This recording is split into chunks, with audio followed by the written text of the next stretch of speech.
well, it depends on what's here, right?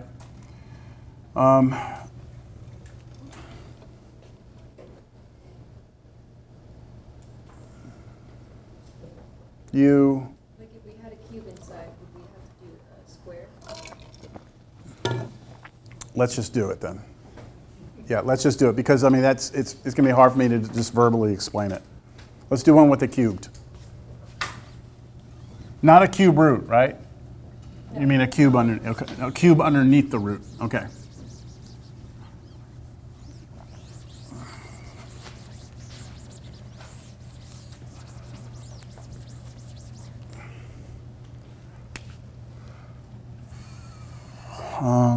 Let's go with x squared plus 4 on top.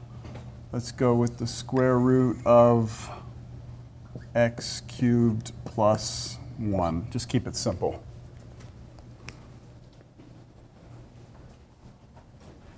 We have infinity over infinity, right? Infinity on top, infinity on the bottom. All right. So because I have infinity over infinity, I'm going to try and kill off the x cubed. This is going to be tricky. Do 1 over the square root of x cubed. 1 over the, okay, so yes, that's exactly what I'm going to use, but let's make sure everyone understands why. I'm saying 1 over something, right? 1 over something. When I square that, I need it to be what? What do I want it to be? What do I want this to come in? What do I want in here? A 1 over x cubed, right? That's what I want, 1 over x cubed. Right? That's what I want. So what can I put down here? When I square the 1, I get 1, right? What do I square to get this? The suggestion here, what was your name again? Grant? Grant is suggesting this. Why try and overthink it? Why don't we put the square root of x cubed here? Because what would happen, we want the x cubed, right? If you do the square root of x cubed, then what happens when you square the square root?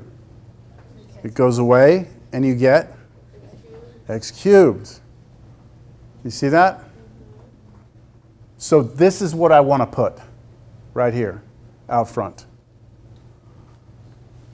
You asked for this problem, so I'm, limit x goes to infinity. I have to do it on the top and bottom, right?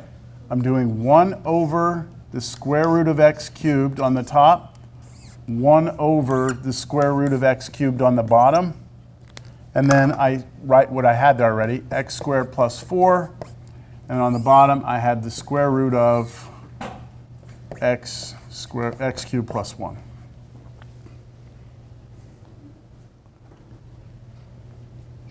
So I already know what's going to happen on the bottom, right? When I push this in, it gets squared, and I get the 1 over x cubed in there that I wanted, right?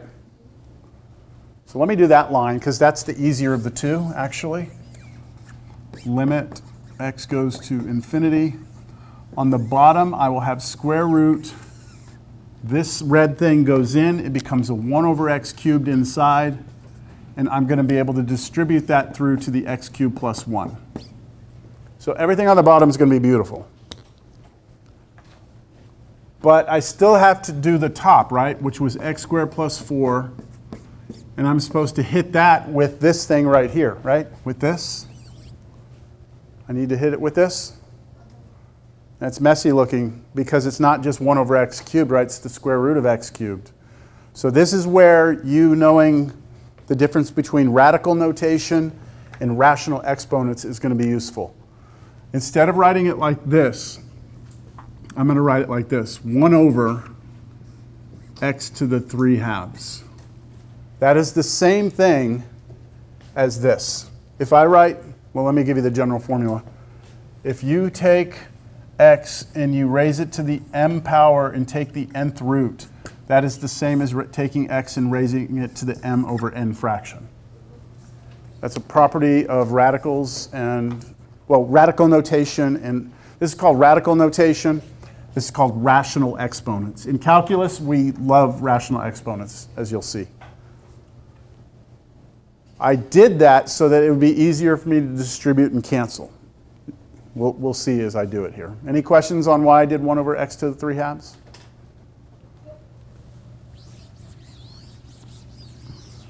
All right, distribute through. I'm going to take my time on this. Let's do the bottom because it's the easier of the two pieces here. When I go here, I get a 1. And when I go here, I get 1 over x cubed. That's nice because I know that's going to go to 0. And then that 1's going to stay there. On this one, however, I've got to do x squared over x to the 3 halves plus 4 over x to the 3 halves. Right, that's just me multiplying this here and here. Which of those fractions that you see there are going to 0? Which one's for sure going to go to 0 when x goes to infinity? 4 over x. This one right here, right? Fixed over something that gets big, that goes 0. This one is also going to go to 0. That one, not quite sure yet, right? We have to figure, that's not fixed over, right, infinity. So let's just investigate that a little bit further. How do you do this? If you have x to a power over x to a power, what are you doing to these powers? Subtracting. This is x to the 2 minus 3 halves. Right? That's the same as x to the 4 halves minus 3 halves. That's me getting a common denominator between these. 4 over 2 is 2.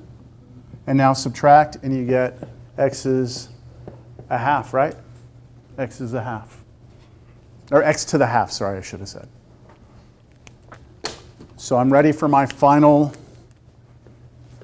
version here, and then I'm going to take the limit. I have not taken the limit yet.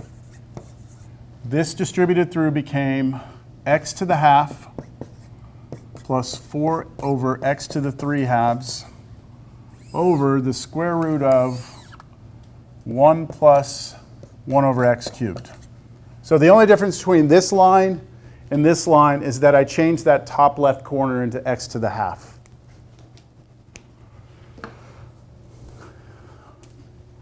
It's limit time. Let's try our limit. Let x go to infinity. We already said that's going to go to 0. That's going to go to 0. That's 1, right? What's that headed to? That really means the square root of x, doesn't it? What's the square root of infinity? Infinity. Right? So what's happening here is that this is going to infinity, plus that's headed to 0, over the square root of 1 plus 0. So the bottom's headed to 1, right? And the top's headed to what? Infinity. And what do you think infinity over 1's headed to? Infinity.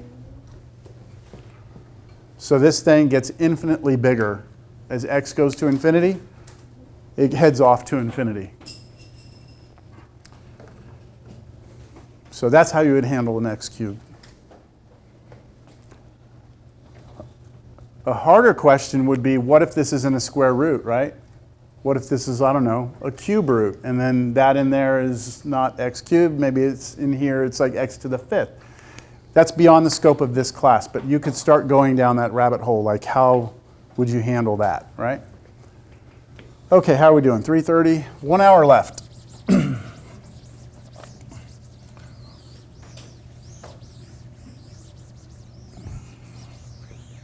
Here's a weird one. Limit x goes to infinity. This is a classic problem.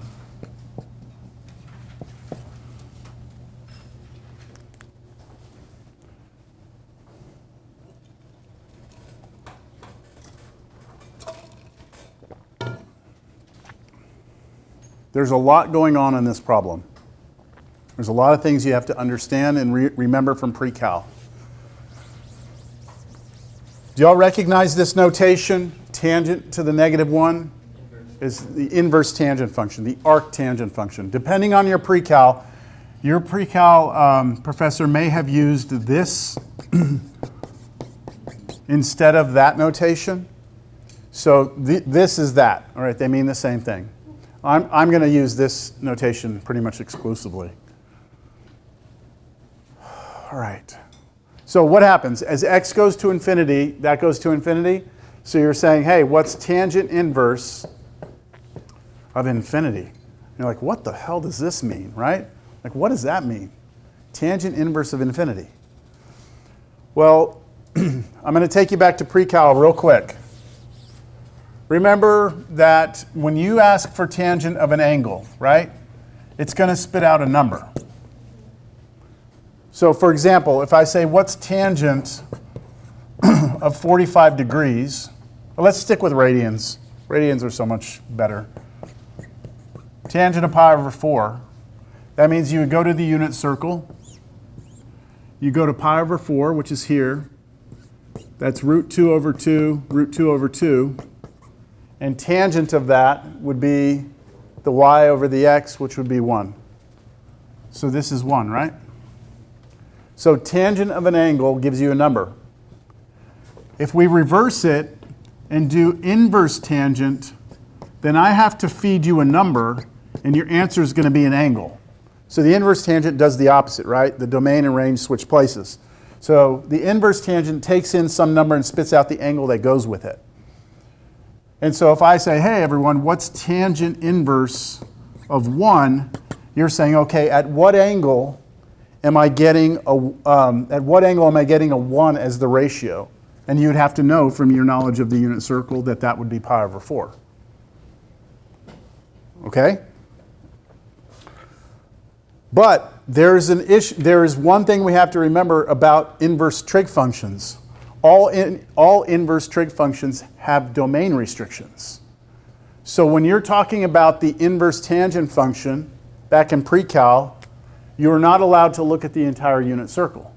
You're only allowed to look between pi over 2 and negative pi over 2. The inverse tangent is only defined when you restrict your angle between negative pi over 2 and pi over 2. So if you go back and look at the tangent function, the graph of it, I drew this for you earlier today, right? That was it like that? And this was at pi over 2. And this was at negative pi over 2. These graphs are on your cheat sheets, on your formula sheets. These graphs are there. They're not very great graphs, but they are there. This is the tangent function, right? And it repeats itself, right? It keeps going, does it again. But if we're going to be talking about the inverse tangent at all, then we basically ignore everything here and everything here, and we just look at this right here, this piece. So this question, this right here is saying to us, at what angle, right? At what angle is our tangent function becoming infinite, going to positive infinity? Pi over 2, right? Remember, this is a limit. So we're saying as this gets bigger, right? So where is the tangent function becoming infinite as we approach the angle of pi over 2? So the answer to this is pi over 2.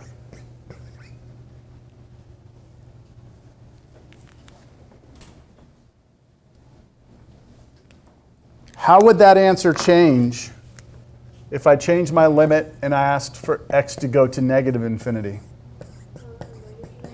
Negative, it would be negative pi over 2, right? Because now I'm saying, hey, what happens if I let that go to negative infinity? That means this right here, replace that with negative infinity, which means tangent of what angle is negative infinity. Now you're coming this way to negative infinity. That happens at negative pi over 2.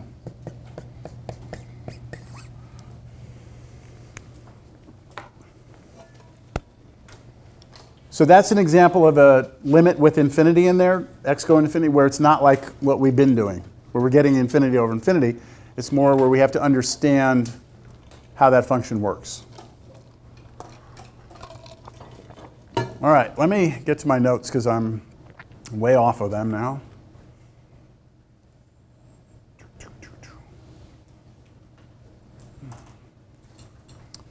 Yeah, this is just kind of a summary of everything we've done up to this point. I don't need to go through it all, but I mean, pretty much what we've discussed in here since last class, right? The only other class we had, is that if we've got 0 over 0, we're going to do some algebra, right? If we got infinity over infinity, we're going to do some algebra. If we have infinity minus infinity, we're going to probably do some factoring, which is algebra. If we see fixed over 0, it's either going to be positive infinity, negative infinity, or does not exist. If we see fixed over infinity, the answer is 0. That's a lot to remember, right? Which is why I gave you a formula sheet. You're welcome. Right? So you get to use that on the test, but please understand it. Don't look at that formula sheet as I don't need to think about this, I'm just going to go to the sheet. I want you to understand it, but have that sheet there as like a backup to make sure that you're on the right track. All right, I think that's it for that. Let's see if there's anything else here that oh yeah, I forgot that one. That was a really important one, actually. Those two, both of those. Glad I looked at that. 2 problems for us to consider here. Limit x goes to infinity of sine of 1 over x versus limit x goes to infinity of sine x over x.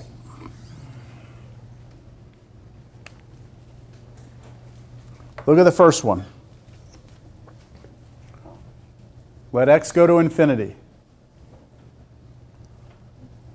1 over infinity goes where? Fixed over infinity goes to 0, right? So this is headed to 0. What's sine of 0? 0. So this is just headed to sine of 0, and that's just 0, and we're done. Right? We're done. Do y'all recognize this at all? I showed that to y'all last class, didn't I? This was the one where I graphed it, and it did this crazy shit right here. It was like doing all that, and then over here did all that. It was going crazy when we were trying to approach what? 0, right? That's not what we're approaching here. What are we approaching? Infinity. So I'm saying as we go out to the right, where's it headed? It's headed to 0. Okay, that's our answer. Now, this one. You might be tempted to say 1, right? Sine junk over junk. Remember that whole thing? Sine junk over junk. You might be ready to say 1. Does our junk match? Does it go to 0? No. Okay? So we don't have sine junk over junk. Junk goes to 0. The answer here is not 1, is it? Right? So let's discuss the denominator first. Where's the denominator going? Infinity. Okay. The numerator. This is the tricky one. Think about the sine function, and think about what happens to the sine function as you go out to infinity. What does it do? Just keeps doing this, right? Is that headed to a number? No, I mean, it keeps changing, right? Depends on where you are. It's always oscillating, isn't it? So you could argue right now that the numerator is not headed anywhere, right? You would almost want to say this limit doesn't exist, right? But what we can do is this. We can say that this numerator is bounded, can't we? We haven't used this word yet. It's bounded, isn't it? What do I mean by bounded? What's the biggest value it could be? What's the biggest value the sine function can be? 1. What's the smallest or most? -1, right? Yeah, it's got peaks and valleys, right? So if it's bounded, think about worst case scenario. The worst case is that this could be like a 1 up here, right? If it's a 1, what's 1 divided by something that goes to infinity? 1 divided by something that goes to infinity goes where? Careful. Fixed on top, 1 over something that gets big, gets small, right? Like if it was just 1 the whole time, 1 over x would go to 0, wouldn't it? What if it was -1 over x? Still goes to 0, right? Anything in between should also go to 0 as well. Let's look at the graph of this one. It's an interesting graph. There it is. Right? This was it. Remember, this was the graph we were looking at earlier, but we were headed towards 0, and that was sine junk over junk. Now we're headed to infinity. So look at to the right what's happening there. Let me make this a little bit bigger. We have all these oscillations, right? But do you see what's happening to the oscillations? They're doing what? It's getting like shorter and shorter, right? Shorter. Let me say it this way. Let me erase this one. See if you remember this from pre-cal. In pre-cal, if I write a sine x, what was the number a in front of the function? The amplitude, right? That number right there would tell you how high and low the sine wave would go, right? So that's not what we're looking at here. We're looking at sine x over x, aren't we? Watch, if I pull the 1 over x out and write it like that, that's the same as this, isn't it? You could almost look at this as being the a, the amplitude. And as x gets big, where does this go? It gets small. So what's happening is you're trying to draw a sine curve, but your amplitude keeps getting smaller. So you're trying to draw the sine, but your amplitude keeps getting smaller. This is actually a very important function in the real world, sine x over x, because there are a lot of things in the real world that do this. Think if I just take a basketball and I drop it, what happens? Bounce, come back up. Does it come back up to where I dropped it from? No, it bounces, comes back up a little bit lower, bounces again a little lower, bounce again lower, lower. And if you were to graph that, it would be, big bounce, and then the bounces will get smaller and smaller and smaller. We call that a dampened oscillator. And so the sine function is good at modeling oscillations, but not perfect because a lot of things in the real world tend to kind of die out over time, like a ball bouncing. So have I visually and kind of tried to convince you with this that as x goes to infinity, that this is going to head to 0? Do y'all see if this is just going to kind of get funneled into 0? Yes? So to say, since it's 1 over x, if you let it go to infinity, 1 over infinity is 0? If it was 1 over x, right? If it was just 1 over x, then yes, it would go, right? But whenever you pull the x out from the amplitude? Oh, that this would go to 0? Yeah. Yes, that this goes to 0, but the problem is this right here, if I ask you what happens to this when this goes to infinity, you can't tell me that that goes to a number. You would just say this limit doesn't exist because it keeps going up and down. So you have something that goes to 0 times something that doesn't exist, and whenever you have that, you can't come to a conclusion. So on your notes with the boxes, I want you to read what it says at the bottom. What does that say at the bottom? Here fixed means non-zero and or bounded. Yeah, I say here, when I'm talking about fixed on that sheet of paper, right? When I say fixed on that sheet of paper, what I mean now is that anytime you're talking about something that is not 0 and or bounded. So look at this function right here, sine x. Is that bounded? Yes. Over infinity. So according to my notes, I'm saying you may as well look at this as being fixed over infinity. And what does fixed over infinity go to? 0. So the main takeaway is this. If you're ever doing a limit and you get bounded over infinity, your answer is 0. Another example of this would be this one. Just use the cosine because it oscillates as well. Look at that. Cosine x over x squared. X goes to infinity, the bottom goes to infinity, right? What does the top do? Is it bounded? Is that bounded? Yes. Bounded over infinity goes to 0, you're done. That's all you'd have to tell me on a test. Bounded over infinity goes to 0, done. Okay.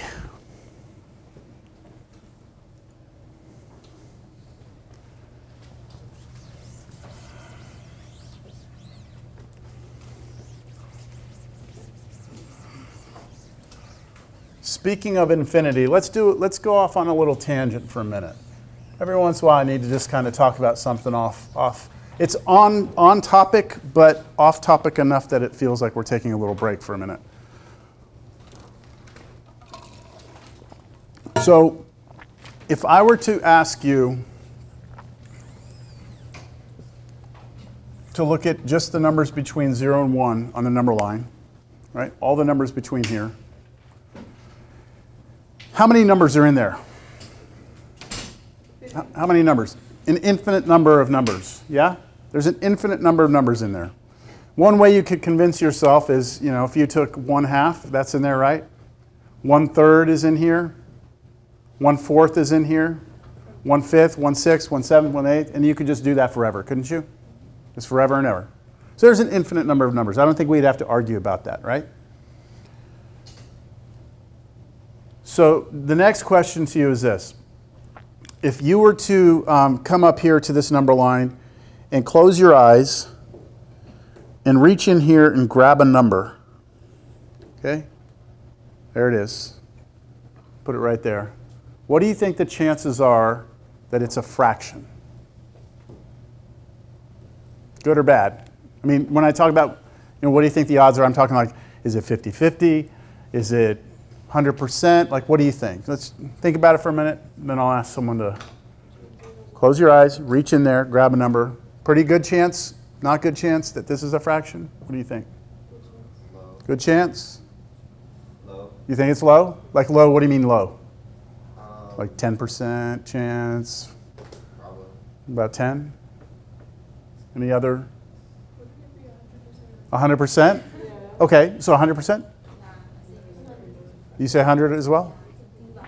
So if you're saying 100%, right, then you're saying every number in there is a fraction, right? That's basically what you're saying, is that if I close my eyes and reach in here and grab a number, 100% chance it's a fraction means that every number in there is a fraction. I think that would be your argument, yes? So are there any numbers in here that aren't fractions? Can every number out there, can every number be written as a fraction? Yes. Yes? Take a vote. Yes? No? You voted twice. No? No, I meant no. You meant no. Oh, you meant yes. Okay. Well, then good. We're here to learn something. That's not true. All right? Not every number can be written as a fraction. I'll give you an example of one that you know. Pi. Now, pi's not in here, but I can easily make pi get in there if I divide it by 3. Pi divided by 3 is not in there. Now, you might be saying to me, well, that's a fraction. No, what I mean by a fraction is like 1/4, 3/4, Well, a fraction, an integer is a whole number over a whole number. That's what I mean, a whole number over a whole number. Maybe I should have been more clear about that. Do y'all want to revote? Yes. Okay, so when I talk about fraction, rational numbers, I mean an integer divided by an integer. Yes, every number can be written as a fraction itself over 1. Then yes, in that case. I'm saying can you write it as an integer over an integer? 1/3, 7/8. So shall we go through it again? Close my eyes, reach in here, grab a number. What's the chances that it is a rational number? An integer over an integer. Good? Low? You sticking with low? Low. You say 50%? Okay. You're saying what? High? So high? Everyone understand the question? Y'all agree that there's fractions in here? A lot of them? How many of them? How many fractions in here? Infinitely many, right? And I'm saying if I close my eyes and reach in here, what are the chances that it's a fraction like this? Good, bad. Everyone's got a different opinion. Is it infinite for both? What do you mean for both? So these numbers right here? Yeah, so these are called rational numbers. These are all your fractions, right? Rational numbers. This over here is called, you know what it's called? Irrational, right? Basically means these are not fractions, all right? So on our number line, we have two categories of numbers. We have the fractions and we have the things that are not fractions. And they're all in there, okay? So the question was, if I close my eyes and reach in here, what are the chances that I get a fraction? I'm hearing like 50-50. It's, Is that a right answer? yes. Oh, just making sure. The probability of, if you close your eyes, so before I give you this actual answer, if I take a coin in my pocket right now, okay? Take a coin, and I'm about to flip it. What are the chances, if it's a fair, balanced coin, what is the probability that it's going to be heads? 50%, right? Okay, I flip it, there it is. What's the chances that it's heads? You can't talk about probabilities once the event's already occurred, okay? So once something has happened, you can no longer talk about it. It is what it is, right? So when I'm talking about probabilities here, I'm saying I'm going to close my eyes, I'm going to reach in there, I'm going to grab a number, I want to know the probability it's going to be a fraction, all right? The probability is 0. 0. There's no chance that I get a fraction. And that should bother you. Yes? Because you have it's like 1 over an infinite amount. That goes to 0 anyway. No, it has to do with why I brought this up, which I'm gonna talk about, all right? The wording? No, it's not the wording at all. It's the fact that there's 2 types of infinity, which is the whole reason I brought this up. There's 2 types of infinity. So when it comes to infinity, the 2 types are called countable and uncountable. All right, let me give you an example of a countable infinite set. 1, 2, 3, 4, 5, 6, 7, 8, 9, 10, forever. That's countably infinite. I can keep counting. I'll die before I get to the end, but I am counting my way through. I like to think about it like lily pads on a pond, an infinite pond, lily pads, and I'm just jumping across. 1, 2, 3, 4, right? And I look back and I've covered everything behind me, haven't missed anything, and I just keep on counting forever. That's an countably infinite set. Then you have something called uncountable. An uncountable is a set of numbers where there's no order through the numbers. So as soon as you try and like line up your lily pads, you take a step and you turn around, you realize, shit, I missed an infinite number of lily pads. And so you try and step back and you realize, I missed another infinite number, and there's no way through them. You can't get through the numbers. So in the number line, the best analogy I can ever give is this. If you've ever been out late at night, away from the city lights, right? Get way out, away from the city, look up into the sky, and you see stars, right? On your number line, all the fractions in here are like the stars, okay? They're like everywhere, right?